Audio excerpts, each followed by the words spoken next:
আসসালামু আলাইকুম ভিউয়ার্স, আজকের ভিডিওতে আলোচনা করব বাংলাদেশ পল্লী বিদ্যুতায়ন বোর্ডে উপসহকারী প্রকৌশলী পদের পদোন্নতির নীতিমালা সম্পর্কে।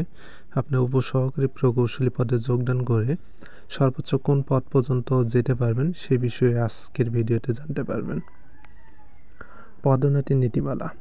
ভিউয়ার্স, আপনি যদি বাংলাদেশ পল্লী বিদ্যুতায়ন বোর্ডের রাজস্ব খাতে যোগদান করে ন্যূনতম 6 বছর সন্তোষজনকভাবে চাকরি সম্পন্ন করতে পারেন এবং বিভাগীয় পরীক্ষায় উত্তীর্ণ হন, তাহলে পদোন্নতির নীতিমালা অনুযায়ী উপসহকারী প্রকৌশলী পদ থেকে পদোন্নতি পেয়ে সহকারী প্রকৌশলী পদে যেতে পারবেন।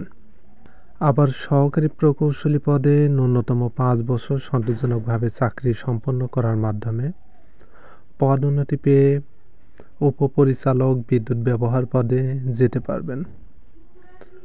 অর্থাৎ আপনি প্রথমে উপসহকারী প্রকৌশলী পদ থেকে সহকারী প্রকৌশলী পদে পদোন্নতি পাবেন, দেন সহকারী প্রকৌশলী পদে আবার 5 বছর সন্তোষজনকভাবে চাকরি সম্পন্ন করার মাধ্যমে আপনি উপপরিচালক বিদ্যুৎ ব্যবহার পদে যেতে পারবেন।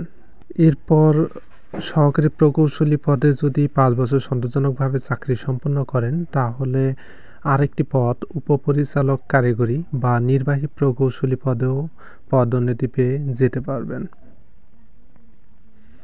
অর্থাৎ আপনি সহকারী প্রকৌশলী পদে 5 বছর সন্তোষজনকভাবে চাকরি সম্পন্ন করলে 2টি পদে যাওয়ার সুযোগ রয়েছে, উপপরিচালক বিদ্যুৎ ব্যবহার আর উপপরিচালক কারিগরি বা নির্বাহী প্রকৌশলী।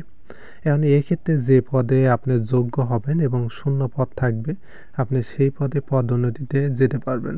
তবে 2টি পদের ক্ষেত্রে শর্ত রয়েছে যে পদোন্নতির যোগ্য প্রার্থী পাওয়া না গেলে সরাসরি নিয়োগ দেওয়ার বিধিমালা রয়েছে। তো ভিউয়ার্স, এই ছিল আজকের মতো। আপনাদের আরও কিছু জানার থাকলে কমেন্ট করতে পারেন। ফার্স্ট টাইম আমার চ্যানেলে হয়ে থাকলে চ্যানেলটি সাবস্ক্রাইব করে পাশে থাকবেন। যারা অলরেডি সাবস্ক্রাইব করেছেন তাদেরকে অসংখ্য ধন্যবাদ।